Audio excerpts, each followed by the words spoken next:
Et ce qui peut les aider à sauter le pas, déjà, c'est de se dire que c'est un trouble comme un autre. Il n'est pas plus honteux Oui. ou plus grave qu'autre chose. C'est-à-dire qu'on a un problème aux yeux, on va aller voir un ophtalmologue. Bah là, c'est exactement la même chose. Ouais. Et quand je dis qu'il y a 970 millions de personnes qui souffrent d'un trouble mental dans le monde, ça devrait aider les gens à se dire, vous n'êtes pas seul en réalité. Exactement. Voilà. Tout le monde est amené à un moment ou à un autre à souffrir de quelque chose. Et... Par contre, ce qui est important de dire, c'est de parler de santé mentale. La santé mentale, c'est un espèce de bien-être qu'on ressent qui est subjectif. Parce que c'est un ressenti vraiment personnel et subjectif. Oui. D'accord. Et c'est un état qui permet de bien naviguer, on va dire, au quotidien, faire face aux défis de la vie. Il ne faut pas voir non plus ça comme une absence de maladie mentale. Oui. C'est pas ça la santé mentale. C'est vraiment un bien-être. Et ce bien-être, il fluctue tout au long de la vie. C'est-à-dire, c'est pas quelque chose de figé. C'est pas non plus une ligne continue, la santé mentale. C'est-à-dire qu'au gré de ce qui va nous arriver, une crise de Covid, la guerre qui se passe en ce moment en Palestine, et puis des événements aussi personnels. Plus ça personnels. peut être un licenciement, un deuil, un divorce, une maladie.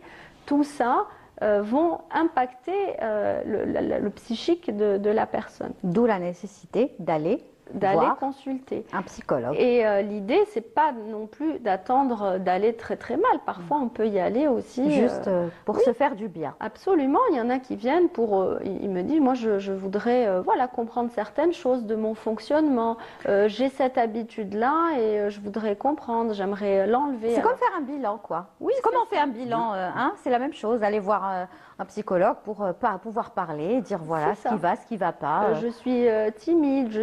Et là aussi, je mettrai un bémol. J'aimerais vraiment passer ce message parce que c'est important. Je voudrais que les gens ne s'identifient pas non plus à leurs symptômes.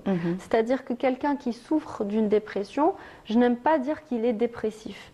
Parce que quand il dit « je suis dépressif » ou bien « je suis boulimique », ça le met dans une identité et ça le fige quelque part. Ça l'enferme dans cette identité. C'est pas la même chose que de dire je souffre de boulimie ou je souffre d'une dépression ou de timidité. Il dit je suis timide.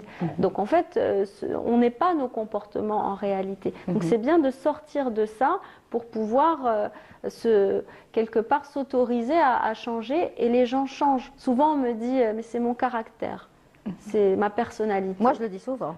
Non. Bon, c'est pas comme ça. C'est pas mon caractère. C'est des choses, des comportements, ça se modifie, ça évolue, ça bouge, c'est pas figé. Très bien. Donc voilà, oui, Hassan. Il n'y a pas de honte en fait d'aller consulter un psychologue. Aujourd'hui, les familles ont leur médecin de famille, on l'appelle.